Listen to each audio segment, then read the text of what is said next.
নোয়াখালীর দাবিটা যৌক্তিক দাবি। নোয়াখালী বিভাগের দাবিটা যৌক্তিক দাবি। এটা 1910 সাল থেকে এই দাবিটা আমাদের করা আছে। 1910 সাল থেকে করা শুরু। তখন আপনার কুমিল্লা জেলার জন্মে হয় নাই, তারা ত্রিপুরার একটা অংশ ছিল। তারা আসছে আমাদের নোয়াখালী লক্ষ্মীপুর ফেনী নিয়ে, এটা বৃহত্তম একটা নোয়াখালী। অতিথি আপ্যায়নের দিকে নোয়াখালী সেরা। এরপর আপনার বিশেষ রুহুল আমিনের জেলা নোয়াখালী, বিশেষ রুহুল আমিনের জেলা নোয়াখালী। যে সাংস্কৃতিক জগতের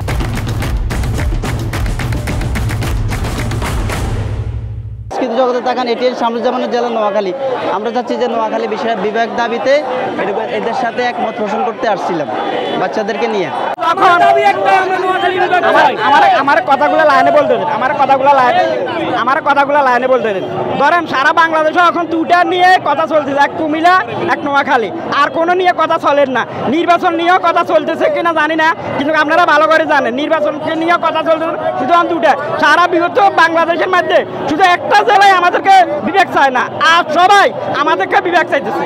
এক দ্বিতীয়তে বিবেককে নিয়ে আমরা সারা বাংলাদেশ ব্যাগের এদিকে ঢুকা দিয়ে আপনাকে দেখেন সেটমার্ট, আমাদের যে সেটমার্টগুলো কি এই কোনো বাইরের রাষ্ট্রে আলাদা করে দিয়ে আনি। এটা 18 কোটি জনতার দাবি, আপনারা এটা নিয়ে কাজ করবেন। বিভাগ হইলে উন্নতি হবে। নোয়াখালী তো আগের পরে থেকে অনেক হয়েছে, এখন নোয়াখালীটারে বিভাগ ঘোষণা করলে অনেক উন্নত হবে।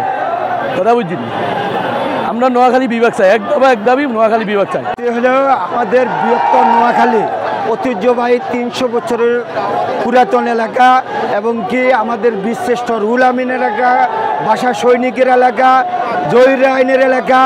তারপরে আমাদের সারা পৃথিবীতে ছড়িয়ে পড়ে আছে হাজার হাজার রেমিটেন্স যোদ্ধা। আমাদের নোয়াখালী বিভাগ যদি ঘোষণা হয়, নোয়াখালী বিমানবন্দর হবে, স্থলবন্দর হবে, শিক্ষা দীক্ষা সর্বক্ষেত্রে নোয়াখালী এগিয়ে যাবে। নোয়াখালীর মানুষ আমরা উন্নয়নশীল। বাংলাদেশের 64 জেলার মধ্যে নোয়াখালীর সবচেয়ে ধনী জেলা, এটা রাষ্ট্র স্বীকৃত। বাংলাদেশে 20 জন শ্রেষ্ঠ শিল্পমন্ত্রীর মধ্যে 11 জন নোয়াখালী জেলা।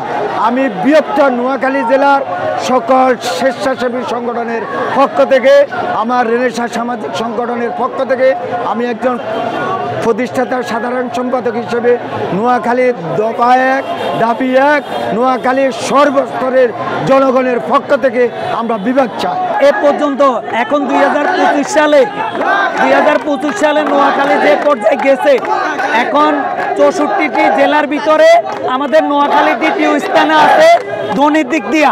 কিন্তু আমাদের নোয়াখালীর প্রত্যেকটা মানুষ চেষ্টা করতেছে প্রতিনিয়ত আমাদের নোয়াখালী এখন বর্তমান প্রজন্মের যে পর্যায়ে আছে, আরও সামনের দিনগুলোতে যাতে শিল্প কলকারখানায় অনেক দূর আগায় যায়, বাংলাদেশকে একটা সমৃদ্ধিশালী দেশ হিসেবে যাতে আগায় নিতে পারে।